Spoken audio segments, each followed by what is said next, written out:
Before dawn on September 11th, 1771, roughly 9,000 men began to move through the wooded hills of southeastern Pennsylvania in near total silence.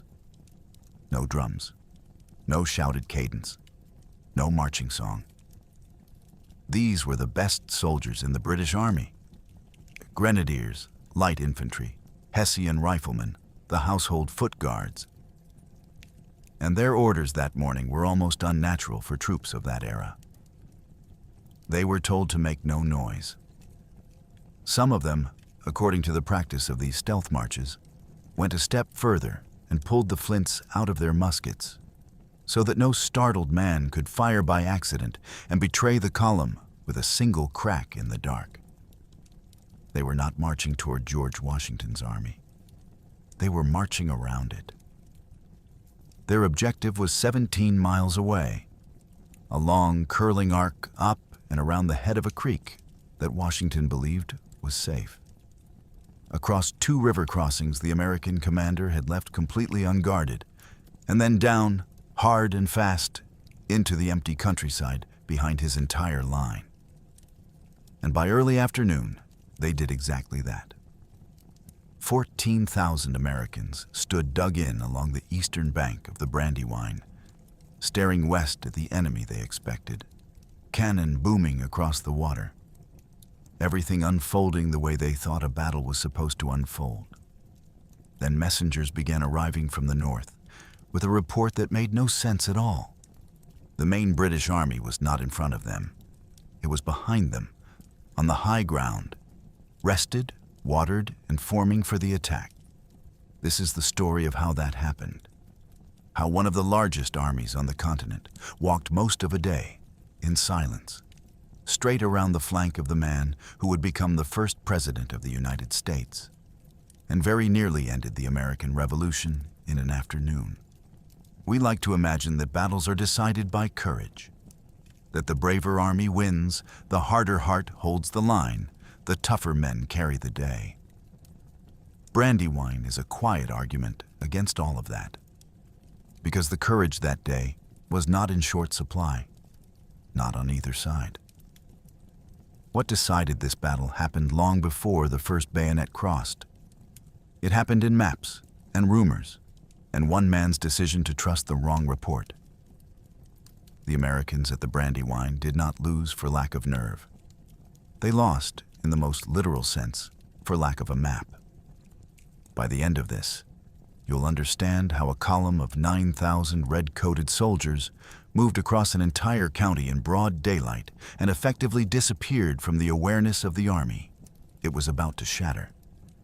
You'll see why the single most confident, most trusted scouting report of the whole day was also the report that nearly got Washington's army destroyed, and why the general believed it.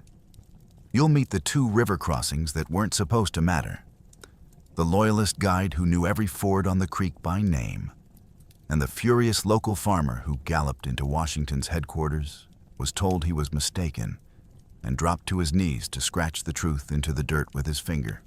You'll watch a 20-year-old French volunteer take a musket ball through the leg and refuse to leave the field, and a Polish exile launch a suicidal cavalry charge that may have saved Washington's life. And you'll come to understand the strange contradiction sitting at the center of this entire day. How the American army could be so completely, so thoroughly defeated, and still walk away having won the one thing that would keep the revolution alive.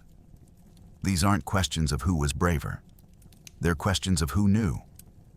So before we begin, take a second to subscribe.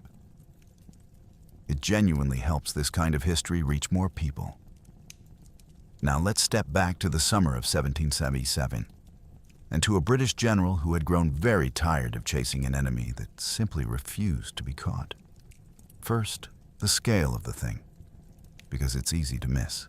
What happened on September 11th, 1777, was the largest single-day battle of the entire American Revolution, and one of the longest, with fighting that ran for something like 11 hours.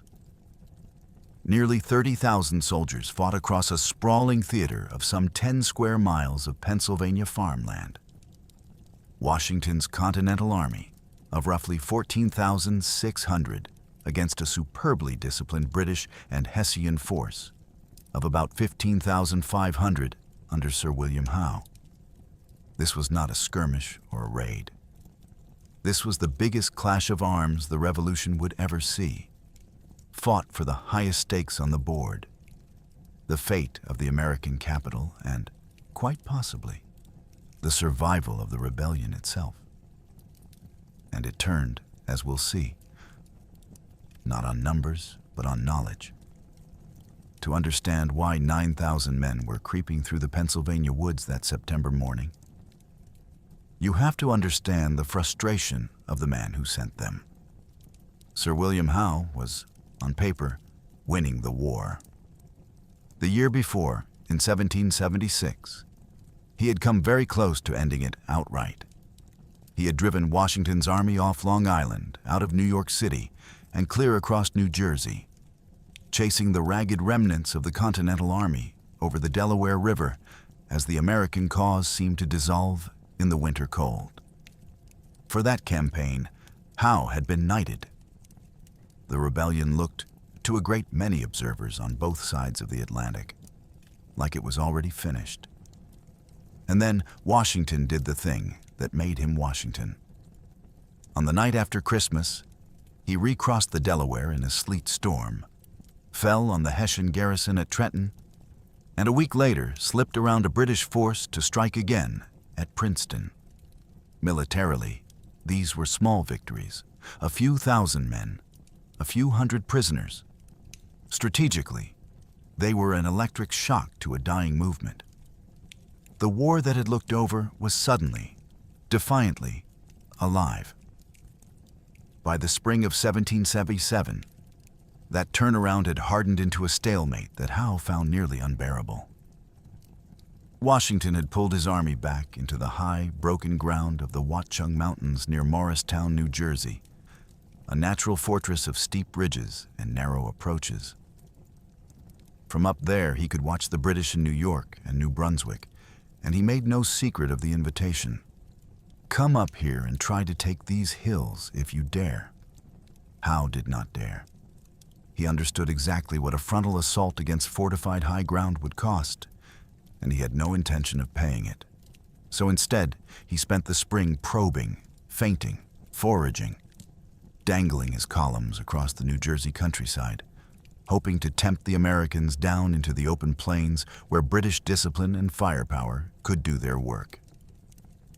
In June, he tried an elaborate pincer at a place called Short Hills.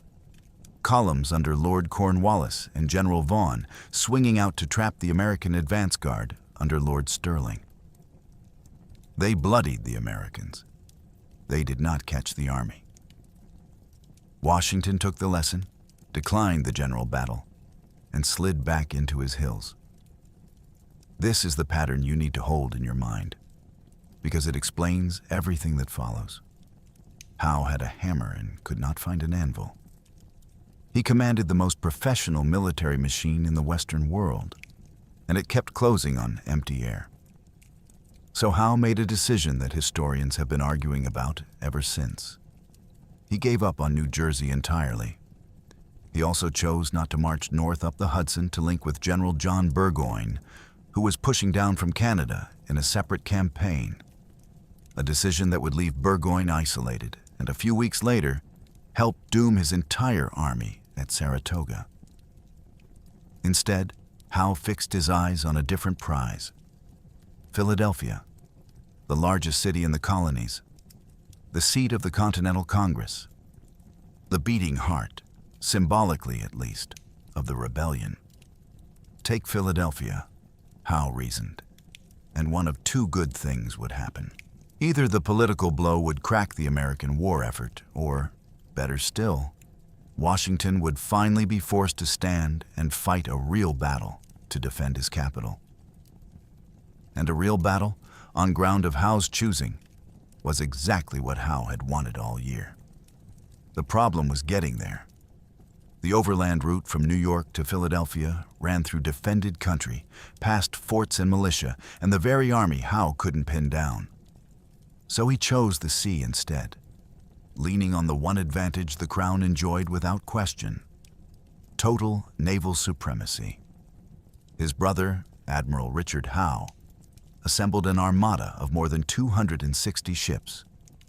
In late July, the British Army loaded aboard, and on the 23rd, the whole fleet stood out from Sandy Hook and vanished over the horizon. And this is where the campaign becomes almost comic, if you forget for a moment how many men were about to die. When the British fleet disappeared into the Atlantic, it did something no army had ever done to Washington before. It simply erased itself from the map. For weeks, the American command had no idea where 15,000 enemy soldiers had gone. North, to attack New England. Up the Hudson, after all, to rescue Burgoyne. South, toward Charleston. Washington was left to guess, and to shuffle his own army back and forth to cover possibilities he couldn't confirm. It is one of the most underappreciated advantages of sea power in this whole war. For a month, Howe was a rumor. The fleet reappeared briefly at the end of July at the mouth of the Delaware Bay, the direct maritime approach to Philadelphia. And then it did something strange. It turned around and left again. The reason was a piece of faulty intelligence. The Howes had been told, incorrectly, that the Delaware River was a death trap, packed with sunken obstacles, fire ships, and shore batteries waiting to tear their transports apart. Rather than risk it, the fleet sailed away south, rounded the Virginia Capes, and beat its way up the Chesapeake Bay instead. On a map, it looks like a small detour. In reality, it turned a voyage that should have taken days into a floating ordeal of 34 days in the dead heat of late summer. Try to picture the conditions in those holds. Hundreds of men packed below decks in stifling, airless heat, seasick and dysenteric, drinking foul water, breathing worse air. And the horses, the cavalry mounts, and the artillery teams, the animals an 18th century army could not function without, died by the hundreds in the heat and were heaved overboard into the bay. By the time the fleet finally dropped anchor, Howe's army was not the fresh, knighted juggernaut of the year before. It was a sick, weakened, half-starved force that needed to be nursed back to fighting condition before it could do anything at all. That detail about the horses is worth flagging, because it plants a seed that will matter at the very end of the battle. Cavalry was the arm an 18th century army used to finish a beaten enemy, to run down fleeing infantry and turn a defeat into an annihilation. Every horse that died in the hold of a transport and went over the side into the Chesapeake was a horse Howe wouldn't have at Brandywine. He landed chronically short of mounted troops and never fully made the shortage good. Keep that in the back of your mind. When the American army breaks on the afternoon of September 11th and somehow escapes destruction, part of the reason traces all the way back to those animals lost at sea weeks before, in a detour caused by a false rumor about the Delaware River. War is full of these long, invisible chains of cause and effect. On August 25th, 1777, the Crown forces finally staggered ashore at Head of Elk in Maryland, a spot about 50 miles southwest of Philadelphia, near the modern town of Elkton. And for several days, they simply recovered. They rested, foraged, and leaned heavily on the local population to replace their lost horses and rotten supplies. That last detail matters more than it looks, because who lived in that countryside was about to shape the entire battle. This was a region thick with loyalists and with pacifist Quakers, people who, for very different reasons, were not going to help the rebel army. And that meant something invisible, but decisive. In the days ahead, one side would have eyes and ears everywhere in this landscape, and the other would be groping half-blind through country it did not know. Washington understood the threat immediately. This was no distant raid. There was now a professional army on American soil, 50 miles from the capital, and only his Continental stood between it and Philadelphia. He did the practical thing and the theatrical thing at once. He marched his army straight through the streets of Philadelphia in a deliberate show of strength, a parade meant to steady the nerves of Congress and the citizens, and then pushed south into Delaware to meet the British advance. The first real contact came on September 3rd, at a place called Couch's Bridge near Newark, Delaware, where American light infantry under General William Maxwell tangled sharply with the British vanguard. It was a small, vicious fight, and it told Washington something useful. The enemy was moving, and moving toward him. He also realized his current defensive position along Red Clay Creek could be flanked too easily. So he looked at his maps for a stronger barrier, a real one, a line of water and high ground the British would have to force head-on. And he found it a little further north, just across the Pennsylvania line. He found the Brandywine. There is a particular quality to the last night before a battle that no amount of study can fully recover.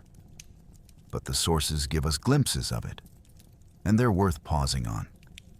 By the night of September 10th, the two armies were close enough that every man in the Continental line knew the morning would bring blood. These were not, for the most part, professional soldiers. They were farmers and craftsmen and laborers, many of them young, a great number of them within a hard day's ride of their own homes and families. That last fact gave the coming fight a weight the British could not have felt in the same way. The Redcoats and Hessians were fighting for the crown and for their profession, thousands of miles from anyone they loved. The Americans, many of them, were about to fight almost in their own backyards, for the farms and the wives and the children just over the next ridge. That changes what a battle means. It raises the stakes past politics into something closer to survival. That mood found its voice, according to tradition, in a sermon preached to the assembled soldiers near Chad's Ford on the eve of the battle by a Reverend Joab Trout.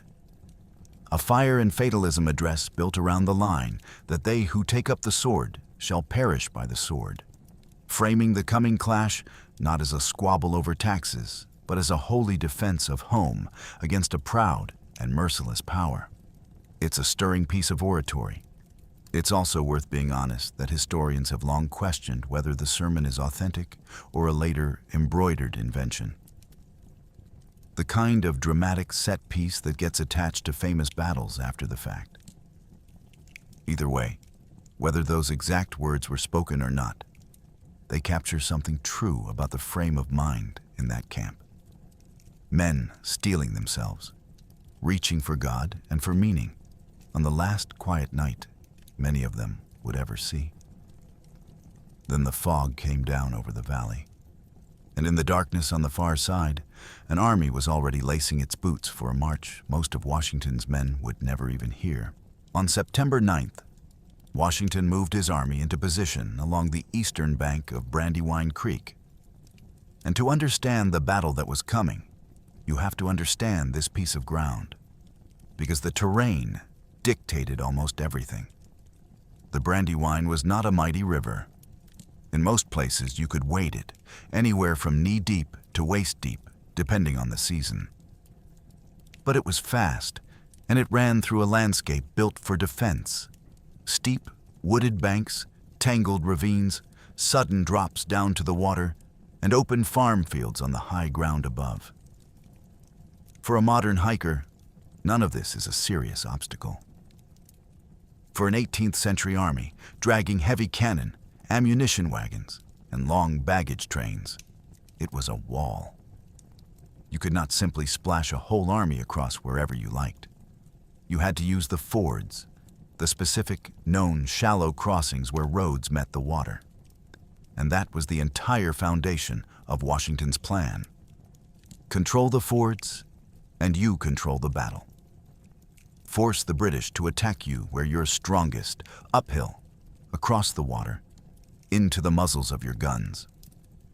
He concentrated the mass of his roughly 14,600 men around Chad's Ford, the main crossing, where the great road from Baltimore to Philadelphia met the creek. This was the obvious, direct route to the capital, and Washington was certain it was where Howe would have to come. So he stacked his best there. The divisions of Nathanael Greene and Anthony Wayne, backed by Colonel Thomas Proctor's artillery on the high ground, holding the center. Then he arranged the rest of the army to cover the crossings on either side.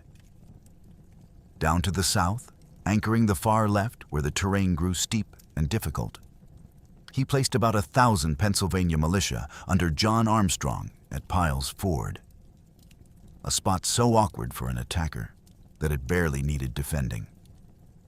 Out in front, across the creek, he pushed Maxwell's light infantry as a tripwire to bleed and slow the British as they came on. And to the north, to the right, upstream, he assigned the division of John Sullivan to watch the nearer crossings: Brinton's Ford, Jones's Ford, Wistar's Ford. Beyond Sullivan, Colonel Moses Hazen's Canadian regiment was posted to cover the northernmost crossings Washington knew about, up near a place called Buffington's Ford, where the creek split into its two branches. Behind it all, he held reserves under Adam Stephen and Lord Stirling, ready to rush wherever the line broke. On paper, it is a sound defense. A river, high ground, guarded fords, layered depth, a reserve. Washington had done his job as he understood it. And there is the fatal phrase, as he understood it, because Washington's map was wrong. Or more precisely, his map was incomplete, and no amount of good tactics can save you from a battlefield you cannot see. Washington believed that Buffington's Ford, just below the point where the Brandywine forks into its east and west branches, was the highest practical crossing. That above it, the split river and the rough ground made a flanking march unlikely to the point of impossible. He anchored his entire right flank on that assumption. He was mistaken. There were two more crossings further upstream, above the forks: Trimble's Ford on the west branch and Jefferson's Ford on the east branch. Two real usable fords, beyond the end of his line, entirely unguarded. On Washington's mental map of the battlefield, they might as well not have existed. On Sir William Howe's map, they were the entire plan. The difference between the two commanders that day was not intelligence in the sense of cleverness. It was intelligence in the military sense. Information. Howe could see the battlefield. Washington couldn't. And the reason came down to who owned the loyalty of the people who lived there. Chester County was, for the American cause, hostile ground in the quietest possible way. Its large Quaker population was pacifist, unwilling on principle to take up arms or, often, to pick a side at all. Its loyalist population was actively working for the crown. For Washington, this meant the ordinary lifeblood of an army operating on home soil. The farmer who tells you where the enemy camped, the boy who knows the shortcut, the miller who counted the redcoats as they passed. Simply wasn't flowing. He was fighting in his own country and getting a foreigner's welcome. Howe, meanwhile, had walked into a gift. Not long after landing, he took into his camp Joseph Galloway, a former Speaker of the Pennsylvania Assembly, once one of the most powerful men in the colony, now a committed loyalist who knew the region and its people intimately. And through men like Galloway, Howe found the person who would matter most of all: a local guide named Curtis Lewis, who knew the Brandywine the way you know the creek you grew up beside. Every ford, every farm lane, every back road. And critically, Lewis could tell Howe precisely which of those crossings the Americans were guarding, and which they weren't. So while Washington was building a careful defense on a map with a hole in it, Howe was being handed the exact location of that hole. He knew about Trimble's ford. He knew about Jeffress's ford. He knew they were undefended, and he understood, the moment he saw it, that he did not have to fight the battle Washington had prepared. Pause on those two names for a moment, Galloway and Lewis, because they represent something this battle is quietly about. The Civil War hidden inside the Revolution. We tend to picture 1777 as Americans against the British. On the ground in Chester County, it was also Americans against Americans. Joseph Galloway had once sat at the very center of Pennsylvania politics. Now he rode with the invading army, guiding it toward the destruction of his former countrymen, convinced he was on the side of law and order against a reckless mob. Curtis Lewis pointed British columns down lanes he'd probably walked his whole life. The intelligence that doomed Washington's flank didn't come from spies or captured documents. It came from neighbors. And it's worth noting how these stories tend to end. Men like Galloway bet everything on a British victory that never fully came. And when the war turned, they lost their property, their homes, and their country, fleeing into permanent exile in Britain. The guide who knew every ford helped win the battle and lost the war, along with the life he'd known. The Revolution was merciless to the people caught on its seams. For Washington, the lesson was harder and simpler. An army fighting among a hostile population is an army fighting half-blind, no matter how good its generals. Howe didn't outthink Washington so much as outsee him, and he could see because the countryside was talking to him and going silent for the other side. He'd done this before. Just a year earlier, at the Battle of Long Island, Howe had won a crushing victory by exactly this method, pinning the American army in place with a noisy demonstration while the bulk of his force swung wide around an unguarded flank and rolled the whole line up from the side. It had worked beautifully. Washington had been on the receiving end of it. And now, on the banks of the Brandywine, Howe decided to run the same play again, larger. That last detail should have been a warning to the Americans, and it's part of what makes the day sting. This wasn't a new trick. Howe had already beaten Washington with this exact maneuver once. The Continental Command had seen the movie before and still didn't recognize it starting again. He consolidated his army at Kennett Square, about 7 miles west of Chad's Ford, and split it in two. The first column, roughly 6,800 men under the Hessian General Wilhelm von Knyphausen, had the loud job. Knyphausen would march straight east down the main road toward Chad's Ford and put on a show. Press the crossing, open a thundering artillery duel, make every possible sign of an army preparing to storm across the creek. His mission was not to win. His mission was to convince, to hold Washington's eyes and Washington's divisions frozen in place at the center, staring at a threat that was mostly theater. The second column was the real weapon. Somewhere between 8,000 and 9,000 men. The exact figure is still debated, but it was the elite of the army. The foot guards, the British grenadiers, the light infantry, the Hessian Jaegers, dragoons, the whole hard core of Howe's strength. This column, under Lord Cornwallis and accompanied by Howe himself, would slip north out of Kennett Square before dawn, march that long 17-mile arc up and around the head of the creek, cross the two unguarded fords, and come down like a falling axe on the undefended American rear. Feint and flank, the oldest trick refined to a razor's edge. And its success depended on one thing above all. The flanking column had to make that march without being seen. Before the muskets, it's worth stopping to look at the two men whose minds shaped this day. Because a battle is, in large part, a contest between the way two people see the world. Sir William Howe is one of the most puzzling figures of the war, and his character explains a great deal about Brandywine. He was, without question, a gifted soldier, brave in his youth, technically excellent, a master of exactly the kind of maneuver he was about to execute. But he was also cautious to a fault, sometimes strangely slow to press an advantage, and there has always been a debate about why. Some of it was simple professional prudence.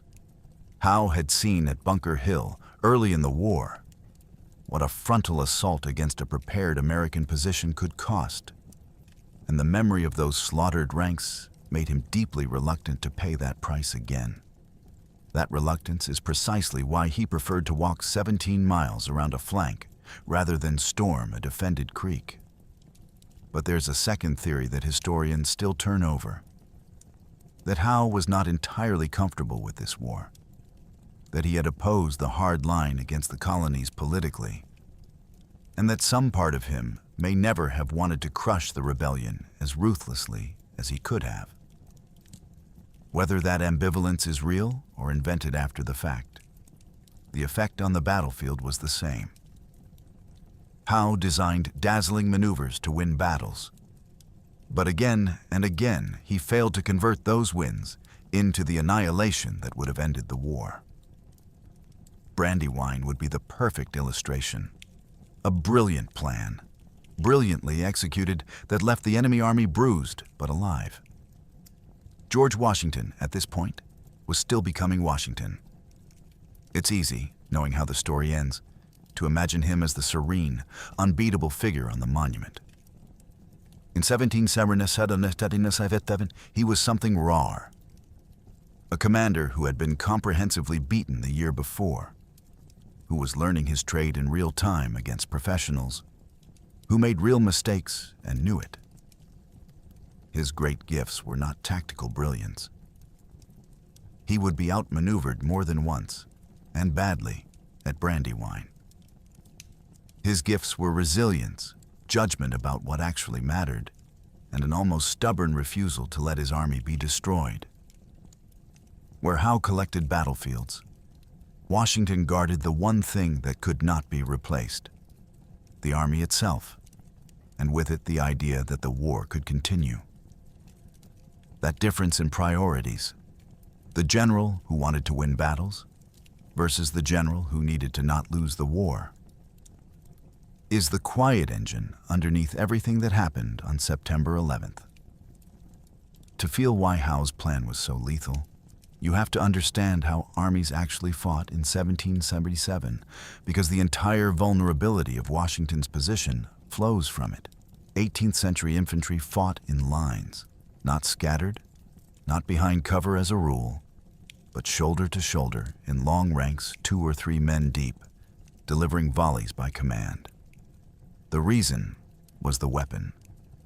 The smoothbore musket was wildly inaccurate past 50 or 60 yards, so a single man's shot was nearly worthless. The way you generated killing power was to pack dozens of muskets together and fire them all at once. A wall of lead thrown at another wall of men. Discipline. The ability to stand in the open while the other side shot at you, reload with steady hands, and fire on command was everything. It's why professional armies drilled relentlessly, and why raw troops so often broke. But a line has a fatal property. It can only shoot in the direction it faces.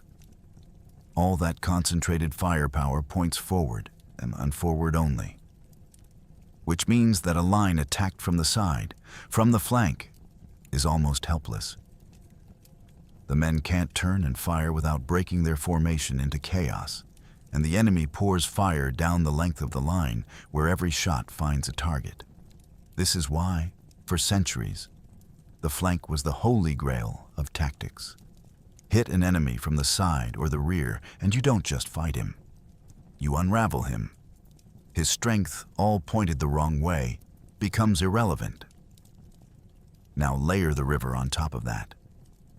The Brandywine forced both armies to think in terms of fixed crossings, and Washington built his whole line facing west, toward the fords he expected to be attacked.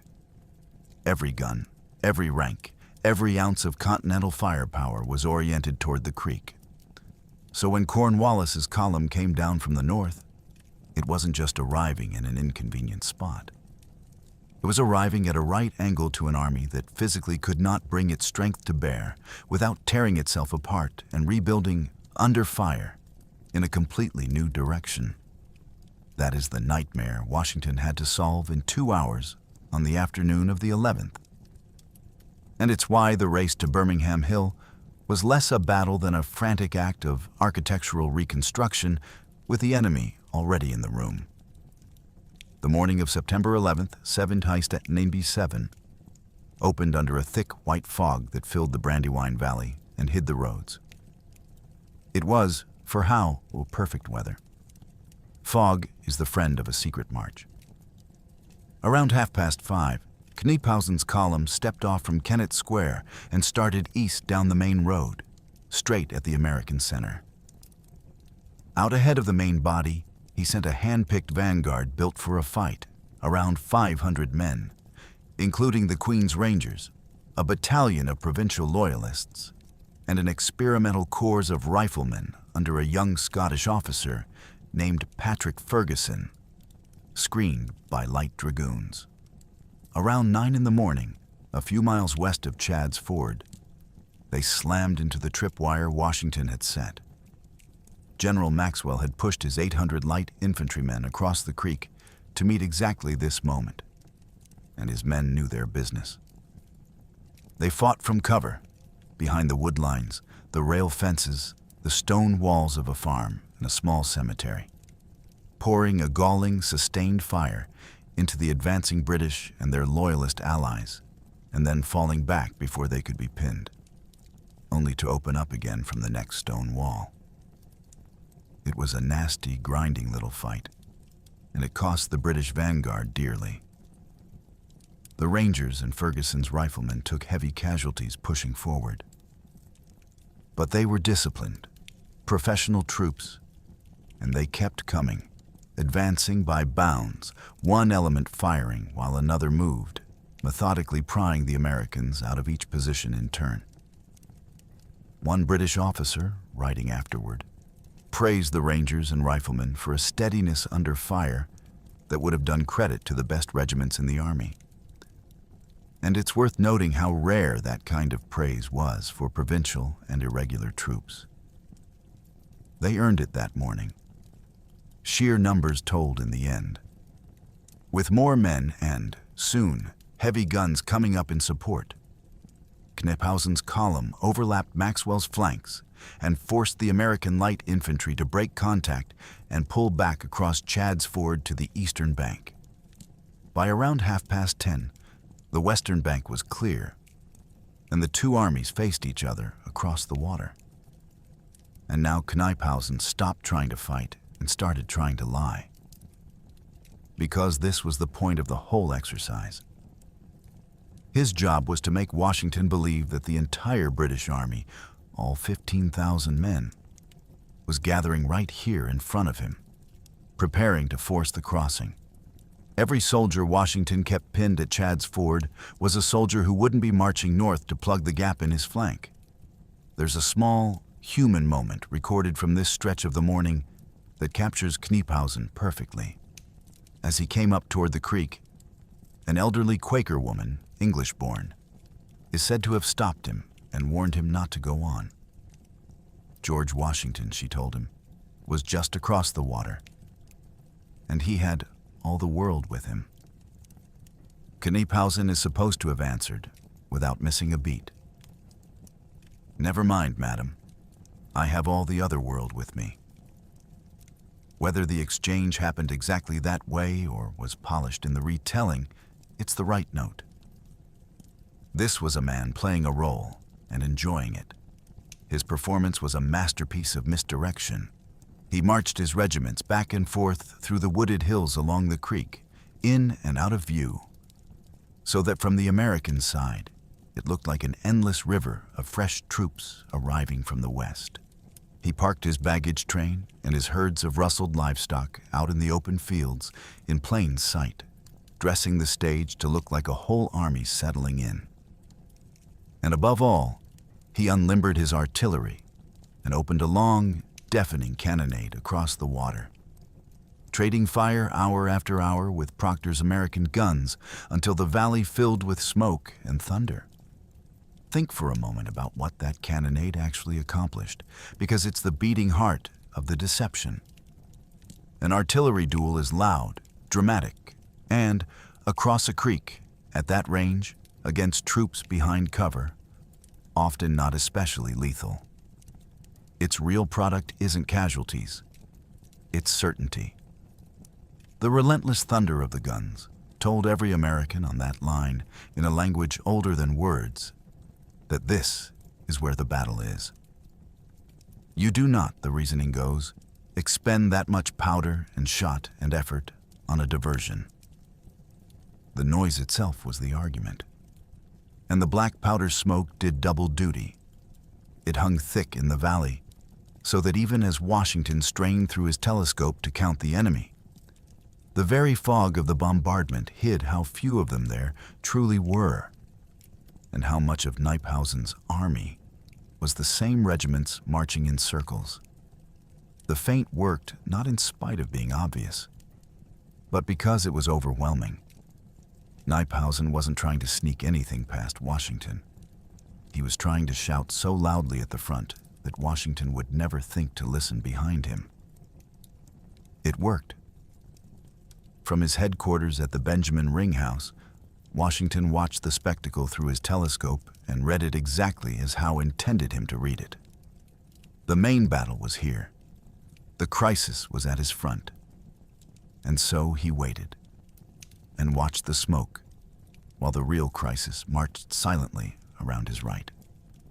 While Knyphausen filled the valley with noise, the most dangerous column in America was already gone.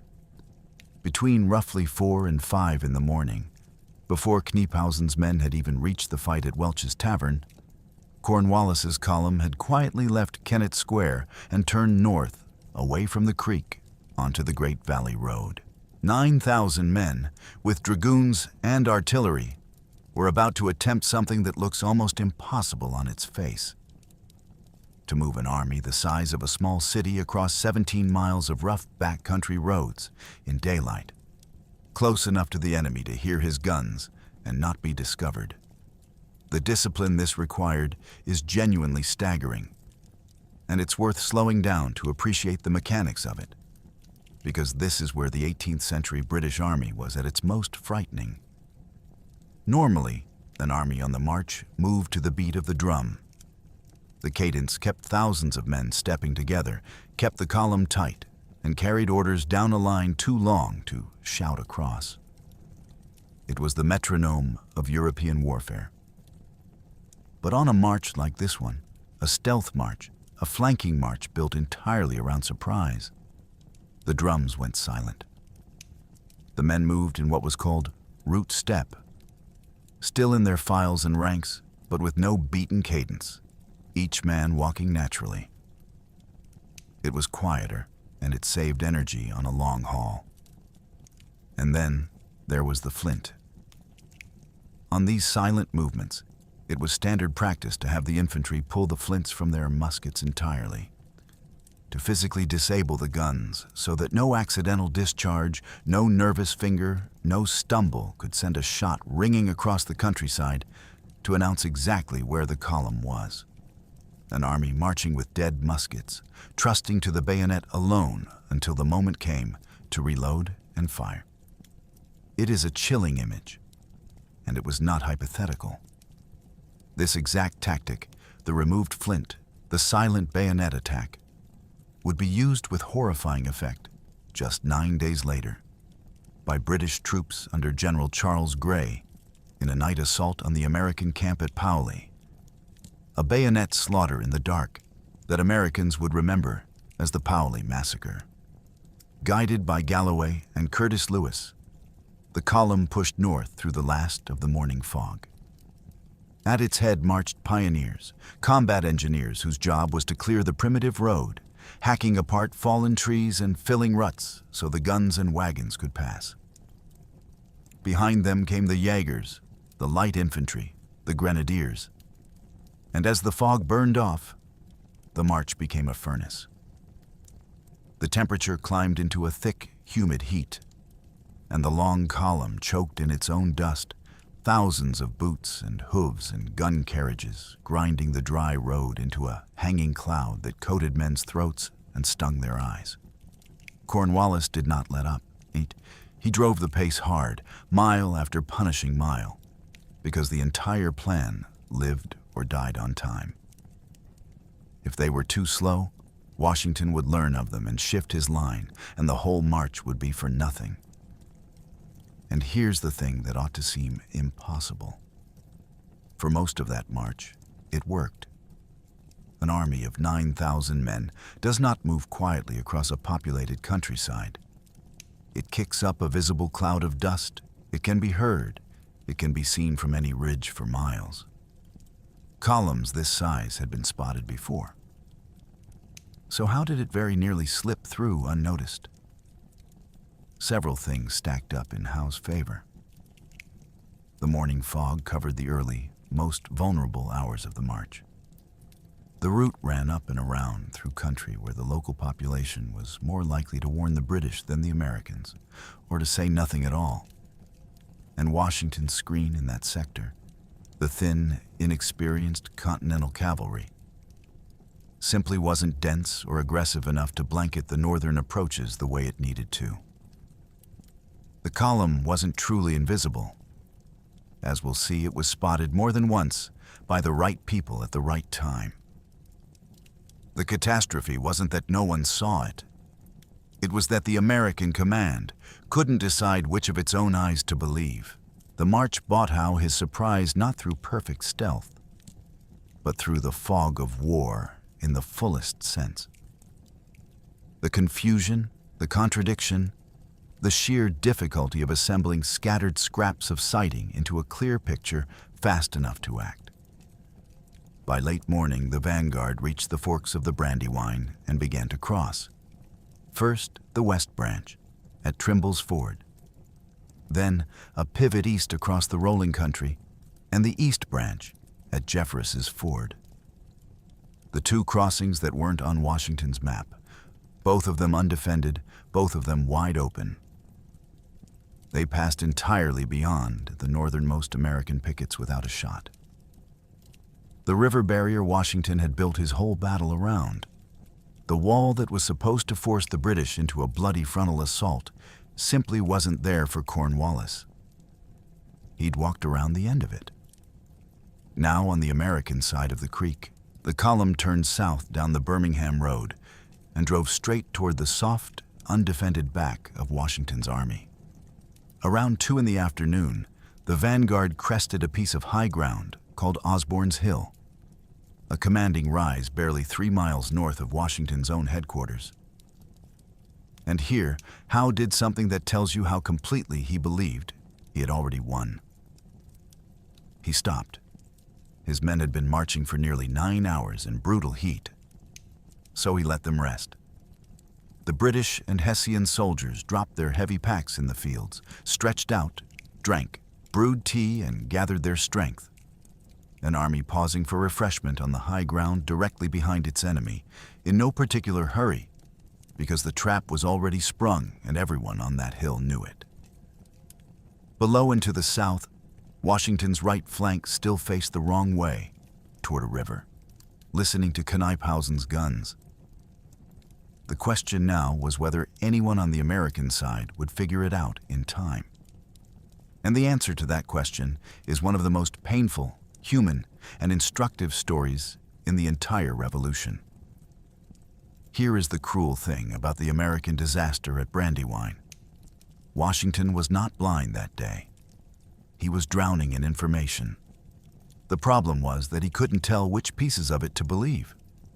All morning and into the afternoon, from his headquarters at the Ring House, Washington was fed a stream of reports about British movements.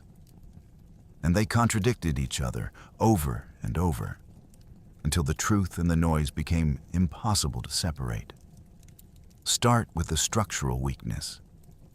Washington's cavalry, his eyes, the arm of the army whose entire job was to range out and find the enemy, was one of the Continental Army's weakest branches, small and inexperienced, under Colonel Theodoric Bland. And General Sullivan, holding the crucial right wing, had made a quiet, reasonable, catastrophic assumption that his responsibility ended at Buffington's Ford, and that the deep flank beyond it was somebody else's problem, the cavalry's, the militia's. The seam in the American line, the exact place Howe was aiming for, sat in a gap of responsibility where no single commander felt truly accountable. Now walk through the day as Washington experienced it. Early on, around 9:30, a report came in through Sullivan relaying a scout who had looked north and found nothing. No sign of any enemy movement up that way, and an assurance that Washington could depend on there being no British force there. Reassuring, it confirmed what Washington already believed. The threat was Knyphausen at the front. Then, late morning into midday, the picture cracked open. A sharp-eyed officer named Lieutenant Colonel James Ross spotted Cornwallis's column out on the Great Valley Road, a large British force moving north toward the Forks. And Colonel Bland's dragoons confirmed it, a heavy column marching north, up around the American right. This was the truth, arriving in time. And Washington, to his credit, read it correctly. He grasped that Howe had divided his army, that the force in front of him wasn't the whole British army at all. And he saw the opportunity buried in that realization. If the British had split themselves in two, then the smaller half in front of him, Knyphausen's column, was suddenly vulnerable.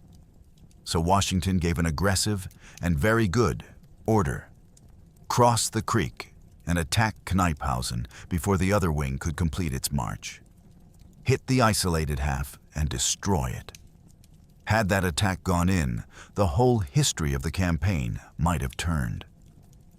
Knyphausen's 6,000 men, caught in the open, could have been overwhelmed before Cornwallis was in position to help. And then came the report that stopped it. Around 1 in the afternoon, a militia officer named Major Joseph Spear arrived with an account delivered with total confidence. Spear said he had personally ridden that very morning through the exact area where the flanking column was supposedly marching, down from the vicinity of the Forks toward the lower taverns. And he had seen nothing. No British troops, no column, no army. The whole northern threat, Spear was effectively saying, was a phantom. This was a disaster wearing the costume of good news, because Spear's report directly contradicted the accurate sightings from Ross and Bland, and Spear had everything going for him that makes a man believed. He was an officer.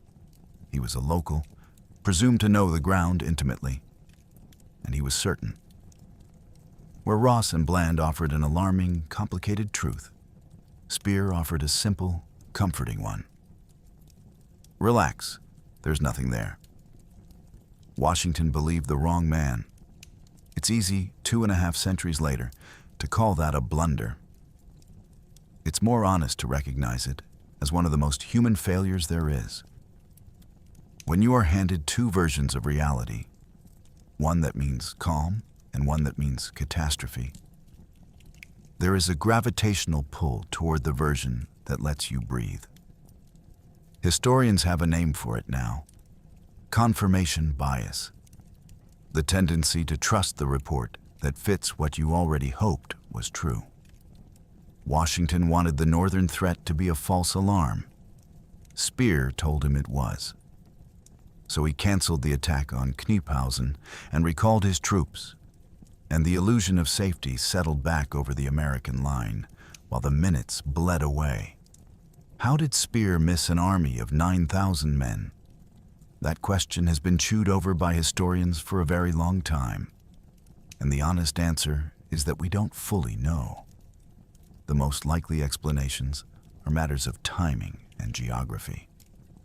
That Spear probably rode through the area in the narrow window, either just before the British vanguard reached it, or just after the rear guard had already passed, so that he genuinely traversed empty road. He may also have taken back lanes that physically bypassed the Great Valley Road where the column actually was, and leaned on second-hand civilian talk at the taverns rather than his own eyes. There's even ambiguity in the exact words of his report. Whether he claimed no enemy at the forks or above the forks. A small distinction that changes which crossings he was really vouching for. What we can say for certain is that a confident report from a credible man describing ground he had honestly found empty arrived at precisely the wrong moment and was believed. Sometimes that's all it takes. The illusion held until roughly 2 in the afternoon, when it was shattered by a furious civilian on a fast horse. His name was Thomas Cheney, a local man and a staunch patriot in the middle of Loyalist country. Cheney had been out near the northern fords, some accounts say scouting on his own initiative, when he blundered almost directly into the British column and was fired on by their pickets. Knowing the local trails better than any redcoat, he wheeled his horse, outran the pursuit, and galloped flat out for Washington's headquarters with the truth burning in him. The British were across the creek, in force, in the American rear. And when he got there, they didn't believe him. Imagine it. A sweating, wild-eyed farmer bursts into the headquarters of the Continental Army, insisting the whole battle plan is upside down. And the staff, holding Major Spear's calm and credible report from an hour before, waves him off. Cheney lost his temper completely. According to the accounts, he dropped down and scratched a rough map of the local roads into the dirt with his finger to show them exactly where the British had crossed. And he shouted at the commander-in-chief himself something to the effect of, "You're mistaken, General. My life for it, you're mistaken. Put me under guard until you find out it's true, because I have this day's work as much at heart as any man among you." It was the raw fury of a man watching people in authority refuse to see the obvious, and it was enough to crack Washington's certainty. And moments later, this is the detail that seals it, a fresh dispatch arrived from Colonel Bland confirming everything Cheney had screamed. The British had crossed the East Branch and were massing on the heights to the north. The trap was shut. Washington had been outflanked, and now he had perhaps 2 hours to save his army from destruction. What Washington did in the next few minutes is, in its own way, as impressive as anything Howe did all day, because reacting well to a catastrophe is its own kind of generalship. He didn't freeze. He didn't waste time on blame. He fired off orders to rebuild his entire army, 90 degrees from where it had been pointing, on the fly.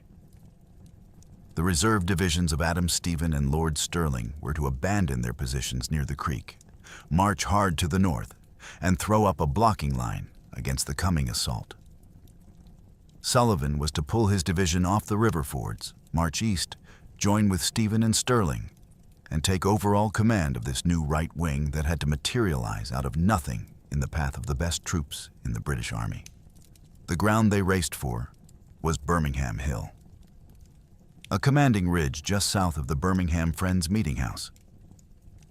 It was a good choice, maybe the only good choice available.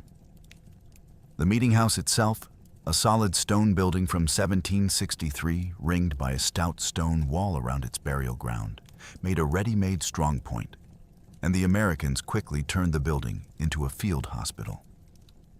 Stevens and Stirling's divisions reached the heights and managed to deploy in reasonable order, forming a line facing north toward Osborne's Hill, where the British were finishing their tea about a mile away. Sullivan's men had the worst time of it, and the difference would matter. forced to march east across a tangle of narrow farm lanes and shallow ravines. They arrived late, exhausted and disordered.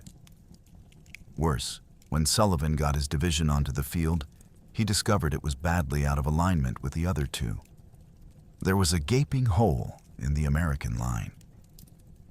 So now, with the British already forming for the attack barely a mile off, Sullivan had to attempt one of the hardest maneuvers in 18th century warfare.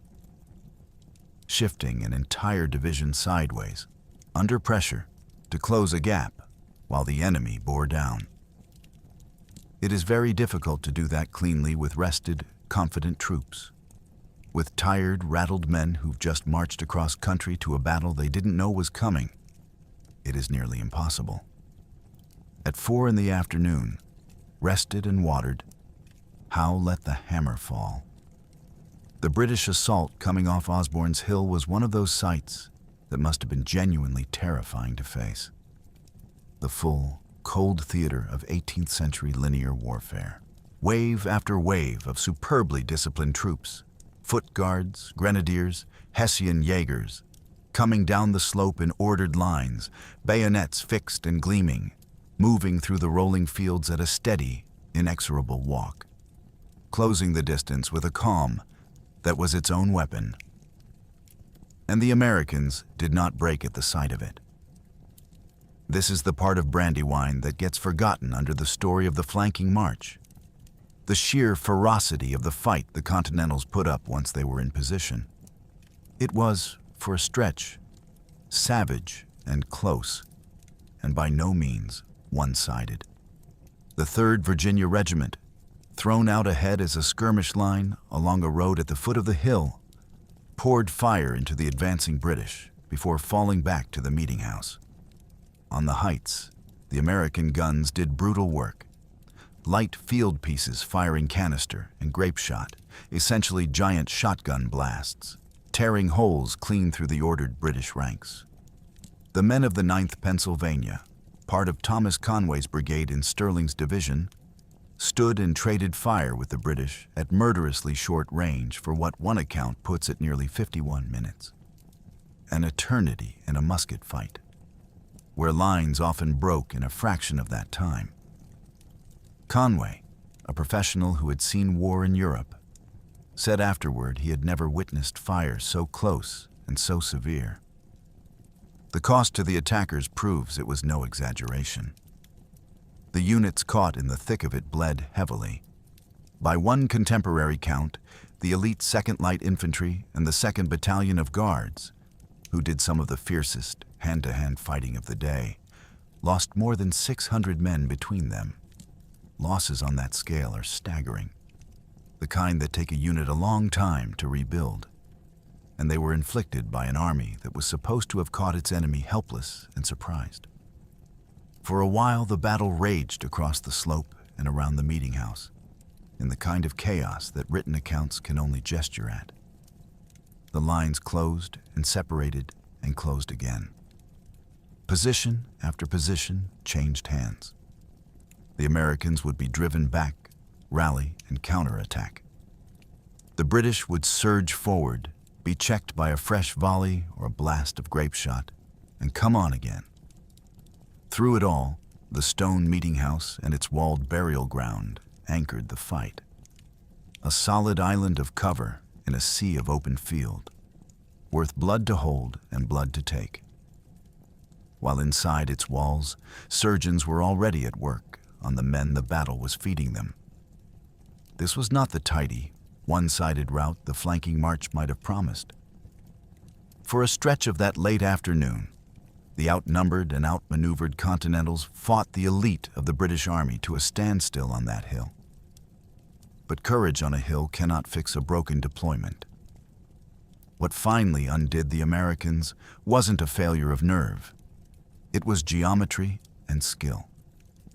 The British and Hessian troops were simply better at this, and there were more of them. The Hessian Jaegers were specialists. Light troops trained to fight in loose order and use terrain the way a hunter uses cover. They and the British light infantry worked into the woods and swampy ground on the edges of the American line and began curling around both ends of it. An infantry line can survive being hit in front. Being hit in front and both flanks at once is a death sentence, exactly as the tactics of the age dictated. And that unclosed gap in Sullivan's sector, the seam he'd been desperately trying to knit shut when the assault landed, was an invitation the British didn't decline. Under simultaneous pressure to the front and around both flanks, the American right wing, which had held so fiercely, finally came apart. The line fragmented into desperate, isolated knots of men fighting hand to hand around the meeting house wall. And then it broke. The survivors streaming south toward the village of Dilworth Town with the British on their heels. The right wing was gone, and if that had been the end of the story, the entire Continental Army might have gone with it. That it wasn't the end, that the rout didn't become annihilation, comes down to a rearguard action fought in the fading light. And to two foreign volunteers who chose that afternoon to become American legends. As his right wing dissolved and the whole army teetered on the edge of a rout, Washington did the thing that separates a commander who loses a battle from a commander who loses a war. He rode toward the collapse, not away from it. And he reached for his best remaining card. He pulled Nathanael Greene's division out of the center, the veteran Virginia brigades of George Whedon and Peter Muhlenberg, and ordered them north to serve as a rearguard, to buy with their bodies the time the rest of the army needed to escape. What Greene's men did next belongs in any honest accounting of Continental Army discipline. They covered close to 4 miles of rough ground at a near run in something like 45 minutes, and arrived intact and in order at a narrow defile called Sandy Hollow, a farm lane worn down into a kind of miniature pass, a natural choke point. There they performed a maneuver that only well-trained troops can manage under fire.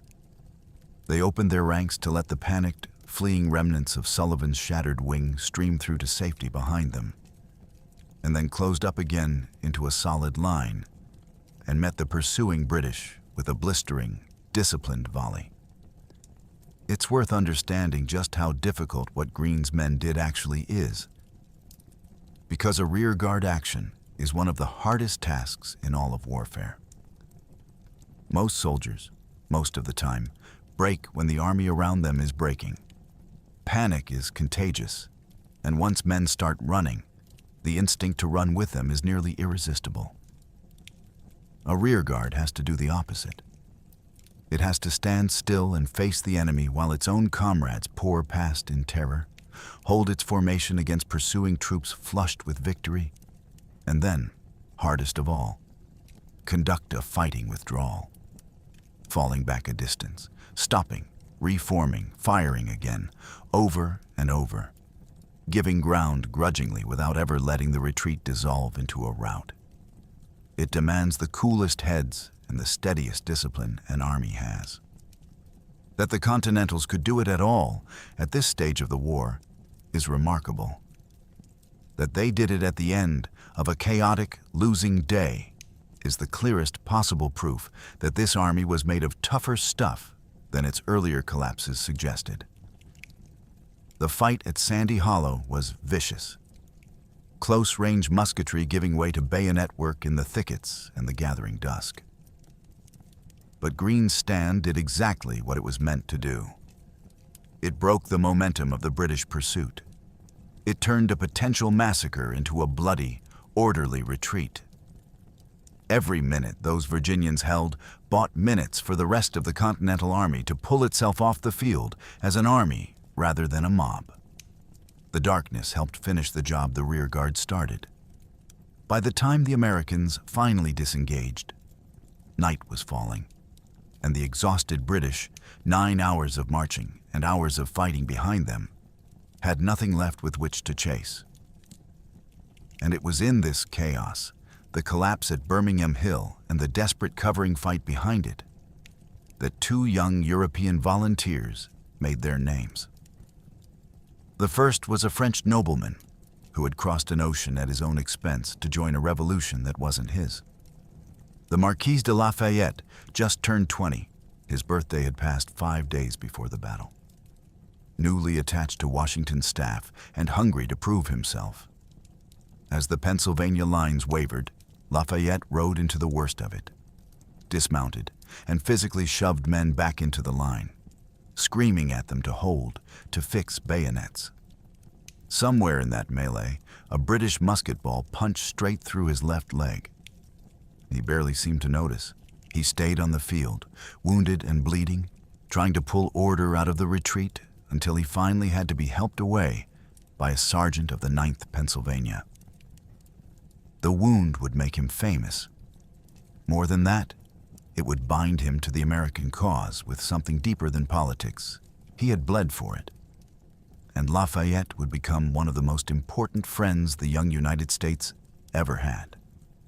On both sides of the Atlantic. The second was a Polish exile named Casimir Pulaski, a born cavalryman, a veteran of his own country's doomed fight for freedom, who had come to America on Benjamin Franklin's recommendation and had not yet even been given a formal command.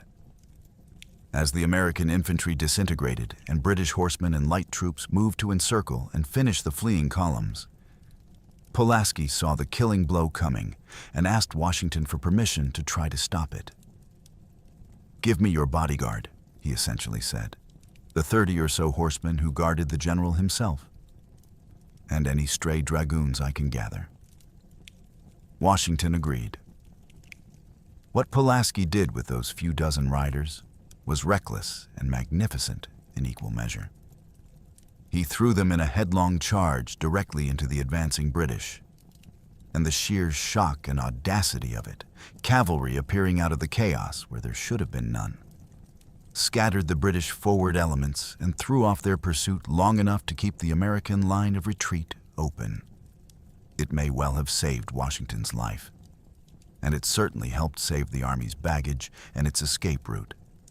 Congress made Pulaski a brigadier general of cavalry for it, and history remembers him as the father of the American cavalry. 2 foreigners, one barely 20 and one in exile with no country to go home to, helping hold together an American army in the worst hour of its worst day. There's something in that worth sitting with. It's easy when you narrate a battle in terms of columns and fords and flanking marches, to let the human beings dissolve into arrows on a map. So before we follow the armies off the field, it's worth forcing ourselves to see the day as the men in it experienced it, because the abstractions were paid for in a very concrete currency. Start with the flanking column, the heroes of Howe's masterstroke. For the roughly 9,000 men who made that 17-mile march, the brilliant maneuver was, at ground level, close to torture. They had risen in the black hours before dawn. They marched all morning and into the afternoon in stiffening heat, wool uniforms soaked through, choking on the dust of the men in front of them, carrying 60 pounds of gear, many of them not yet recovered from a month of sickness in the holds of the transport ships. Then, at the end of all that, they were expected to form ranks and walk down a hill into cannon fire. The rest Howe gave them on Osborne's Hill wasn't generosity. It was a grim necessity because troops that exhausted could barely be asked to fight at all. The precision we admire in that march was built on the endurance of men pushed to the edge of collapse. Then there is the killing itself, and the particular horror of how these men died. On Birmingham Hill, American gunners fired canister and grape shot, canvas bags and tin cylinders packed with musket balls that burst from the cannon's mouth and turned each gun into an enormous shotgun. At close range against tight infantry ranks, the effect was appalling. Whole sections of a line simply erased.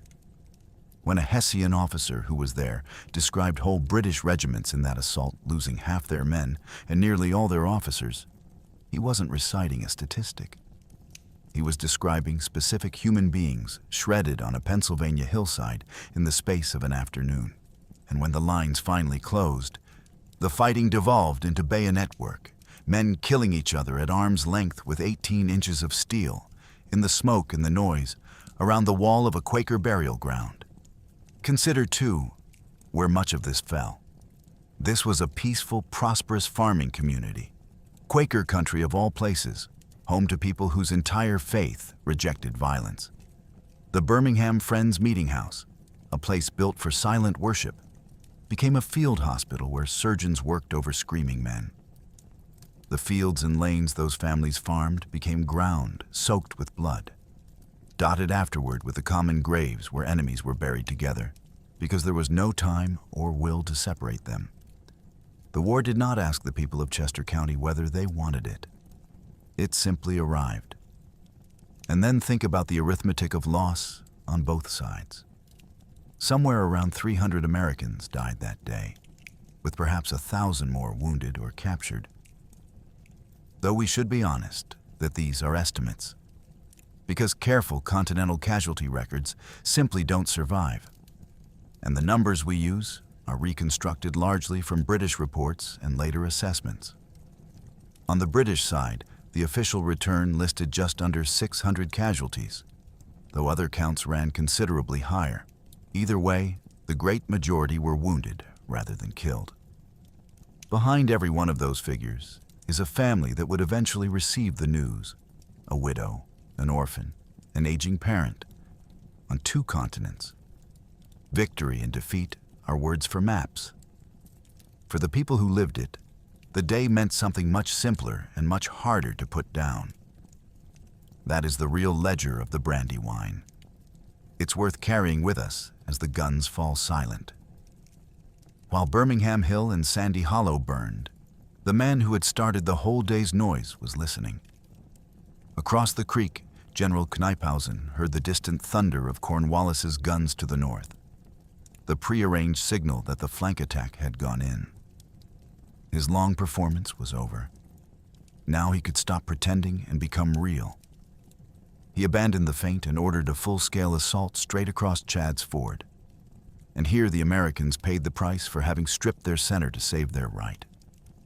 Greene's division, which had held this sector, was gone north to Sandy Hollow.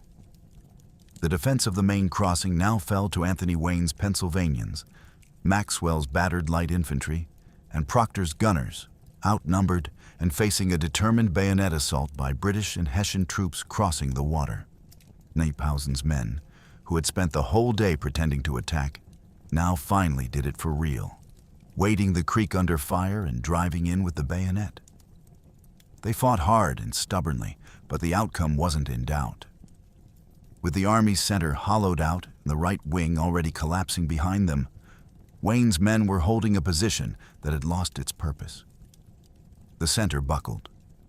Wayne, a capable and level-headed commander who would go on to a distinguished and sometimes fiery career, managed the one thing that mattered now. A fighting withdrawal that saved most of his men and, crucially, given how few field guns the Army could afford to lose, much of his artillery, pulling back to the southeast down the main road rather than breaking and running. Picture the American retreat as darkness fell. Thousands of exhausted, powder-blackened men, many of them wounded, streaming away from a lost field in the gathering night, converging from the shattered right and the crumbling center onto the roads that led to safety. It could so easily have become a rout, a panicked, army-ending stampede of the kind that had destroyed Continental cohesion the year before around New York. And this is exactly the moment when a strong body of British cavalry, unleashed on the fleeing columns, could have turned a defeat into a slaughter. But Howe didn't have that body of cavalry. Not enough of it anyway, thanks in part to those horses lost in the Chesapeake. And the horsemen he did have were as spent as everyone else. Combined with the darkness, Pulaski's wild charge, and the sheer exhaustion of troops who'd marched and fought all day, it meant the killing blow never landed. It didn't become a rout. Bloodied and beaten, the Army pulled itself together and marched through the night to Chester, Pennsylvania. And there it remained what it had been that morning. An army. By nightfall, the guns finally went quiet. And here, the exhaustion that had been building all day did the Americans a strange favor. Howe's men had marched 17 miles and fought for hours in oppressive heat. They were physically incapable of mounting a hard pursuit into the darkness.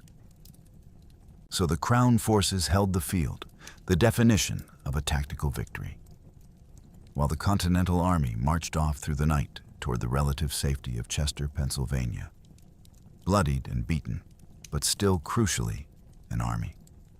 Make no mistake about the scale of the defeat. Brandywine was a clear, hard tactical win for Sir William Howe. He held the battlefield, including the Birmingham meeting house, where the dead of both sides were buried together in common graves.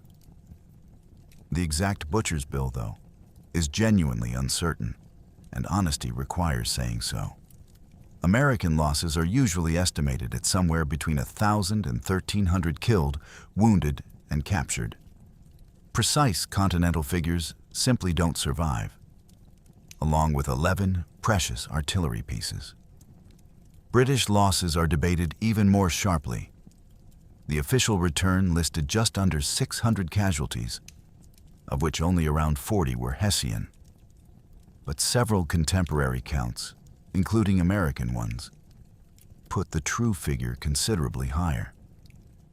What nobody disputed was that the fighting had been unusually savage, and that the heaviest losses fell on the units caught in the closest combat.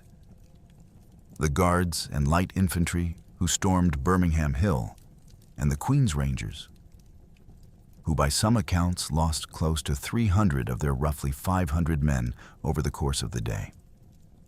Strategically, the defeat pulled the props out from under the defense of Pennsylvania.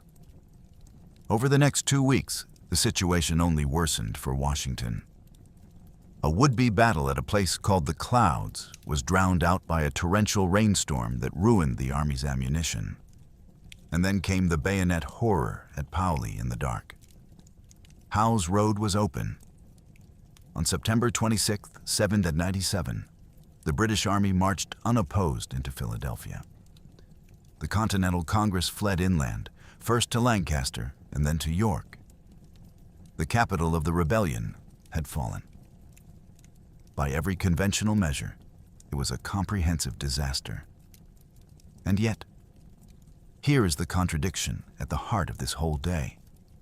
And it's the thing that makes Brandywine matter more than its outcome suggests.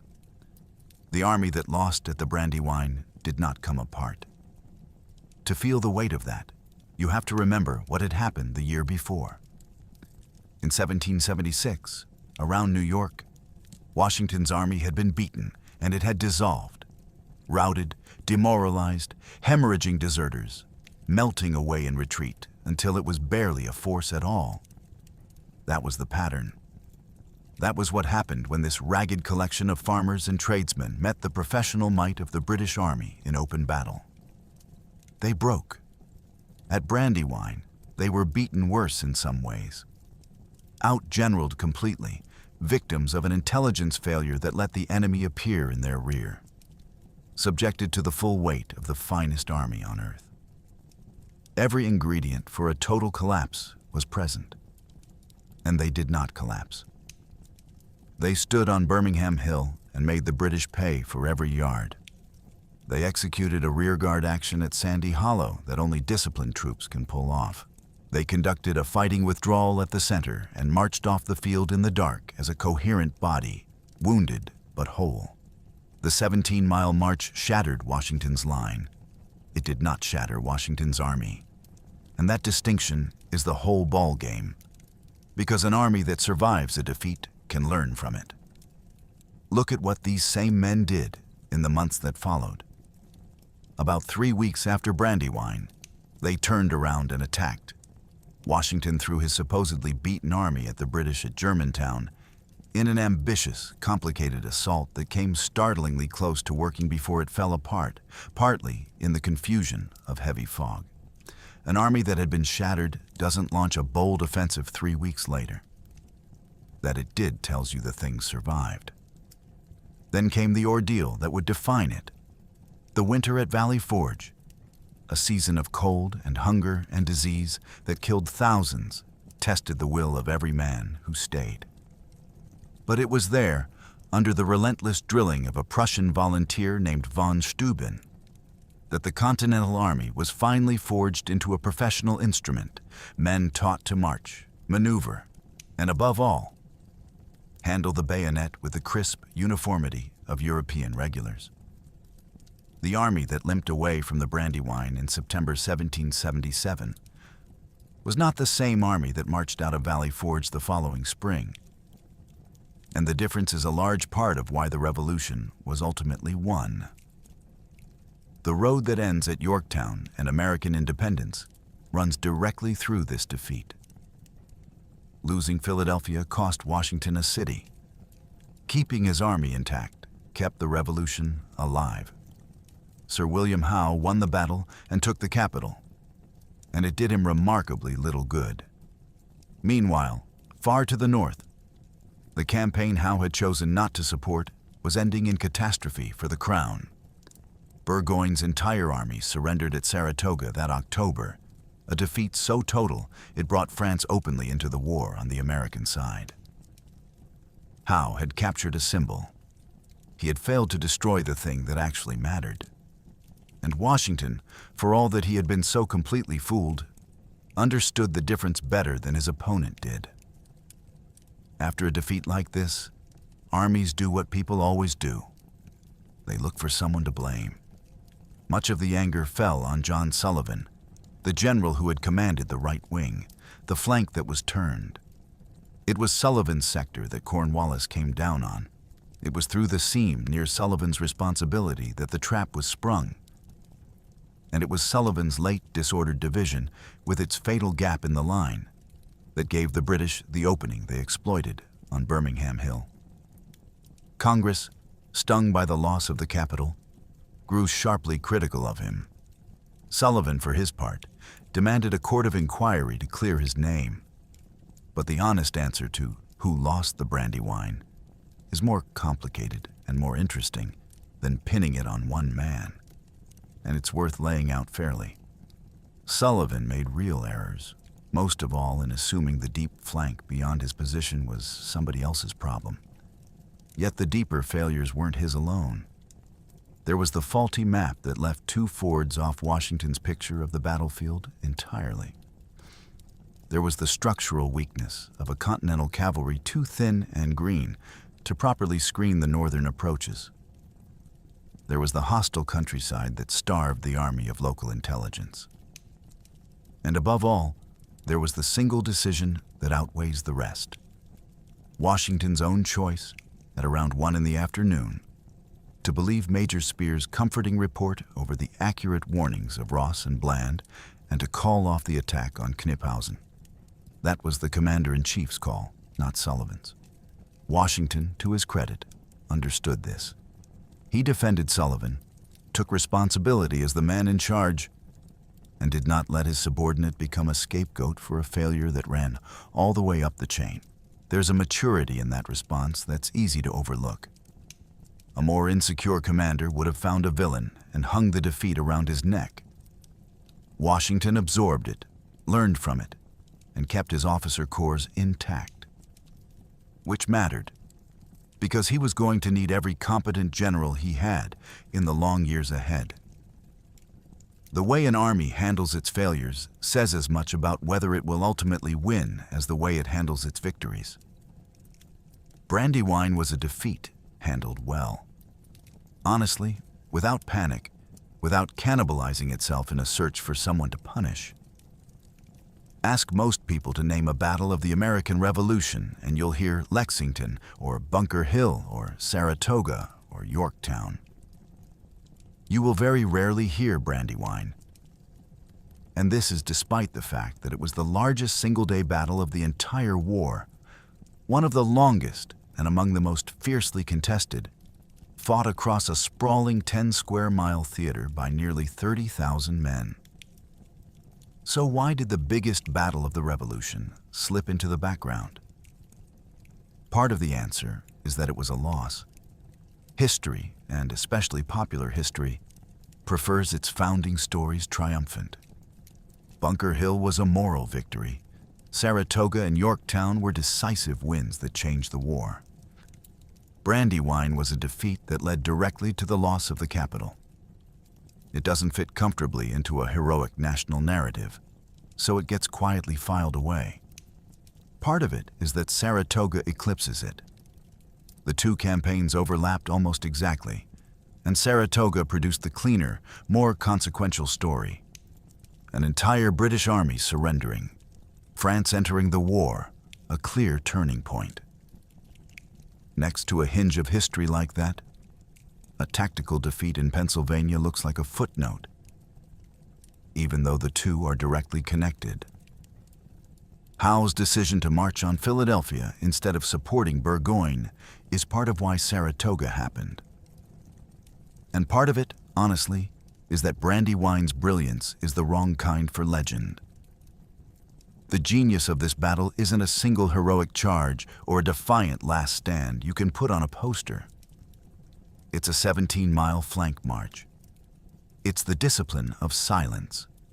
It's the quiet catastrophe of a trusted report believed at the wrong moment.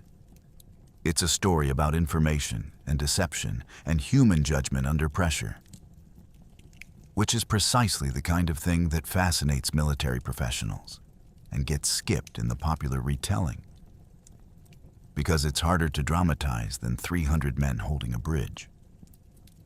Which is a shame, because the lessons sitting inside this battle are close to timeless. There's the lesson of intelligence, that a battle can be decided by who owns the loyalty of the people on the ground. Howe won at Brandywine, in large part because Loyalist and Quaker country gave him eyes and denied them to Washington. He didn't outfight the Continental Army so much as outsee it. There's the lesson of the flank, the enduring truth that the cheapest way to defeat a strong position is to refuse to attack it head-on. Washington built a superb defense, and Howe simply declined to fight it, walking around the end of it instead. A prepared position is only as strong as the assumption that the enemy will attack where you expect. There's the lesson of deception. Knyphausen holding an entire army in place with noise and theater, proving that in war, what a commander believes is happening can matter more than what actually is. The feint didn't need to be strong. It only needed to be convincing. And there's the lesson that cuts deepest, the one about Major Spear and the report Washington wanted to believe. The most dangerous moment on a battlefield, or anywhere else, is often the moment someone hands you the comfortable version of events right when you're desperate for it. Washington had the truth. Ross and Bland gave it to him. He set it aside for a more soothing story, and it nearly cost him everything. We now have a clinical name for that pull toward the reassuring report, confirmation bias. But Washington felt it in his gut on a September afternoon in 1777. And so has every leader who ever had to decide, under pressure, which of two frightening messengers to trust. Sit with that one a little longer, because it's the most portable thing this battle has to teach, and it long outlives muskets and Fords. Washington's failure wasn't a lack of information. It was the opposite. He had too much, and it conflicted, and he had to choose in real time which pieces to trust with the fate of an army riding on the answer. That is not an 18th century problem. It is the permanent condition of anyone who has to make a hard decision from incomplete, contradictory signals. The executive weighing two analysts who disagree, the doctor facing tests that point in different directions, the commander reading a map full of question marks. The trap Washington fell into is always the same shape. When the frightening report and the comforting report land at the same time, human beings are built to lean toward comfort, to seize the version that lets us stop worrying and relax our guard. The whole discipline of good judgment is learning to distrust that lean, to ask not, which report do I want to be true, but which report, if true, costs me the most to ignore. Ross and Bland were describing a threat that, if real, was fatal. Spear was describing safety. Sound judgment weights the fatal possibility more heavily, even when it's the less pleasant one. And Washington, that afternoon, did the opposite. He nearly paid for it with the Revolution. There's a broader pattern here too, one that echoes across military history. Again and again, the powerful, confident, well-prepared side is undone not by a lack of strength, but by an error in what it believed. An assumption about where the enemy couldn't be. A map with a hole in it, a comfortable story trusted a beat too long. Strength doesn't protect you from that. Sometimes it makes it worse, by breeding the confidence that lowers your guard. Brandywine belongs on the long list of days when the better-positioned army lost not the fight, but the knowing, and learned, too late, that the most important terrain in any battle is the picture of the battle inside the commander's head. We began this in silence, 9,000 men walking through the fog, with the flints pulled from their muskets, moving around an army that never heard them coming. It's worth ending there, too, because the silence is the whole story. Brandywine wasn't lost to a braver enemy or a stronger one. Both armies bled that day. Both showed courage that the other could respect. It was lost in the space between what Washington knew and what he only believed. In an unguarded ford, a wrong map, a confident report delivered at exactly the wrong hour. The muskets, when they finally spoke on Birmingham Hill, were only confirming a decision that had already been made hours earlier. In the quiet, by the side that could see the ground and the side that couldn't. And yet, the last word of the day didn't belong to Howe. He got his battlefield, his common graves, his unopposed march into Philadelphia 2 weeks later. What he didn't get was the thing he'd wanted all year, the destruction of the Continental Army. It stood on the hill longer than it should have been able to.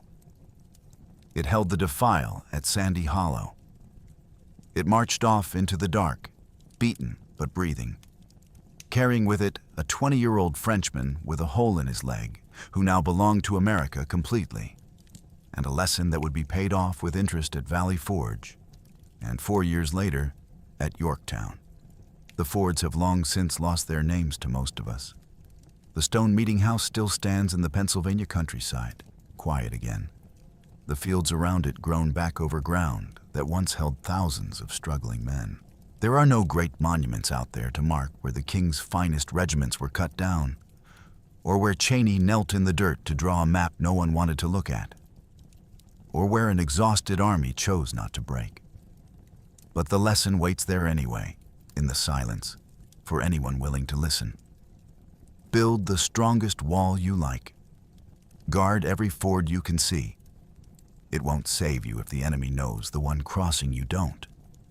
And if, when a frightened man rides up shouting the truth, you decide you'd rather believe the one who told you there was nothing to fear. Sometimes a battle isn't won by the side that fights hardest. Sometimes it's won by the side that simply knew, and by the side that, having lost everything but its nerve, refused to fall apart.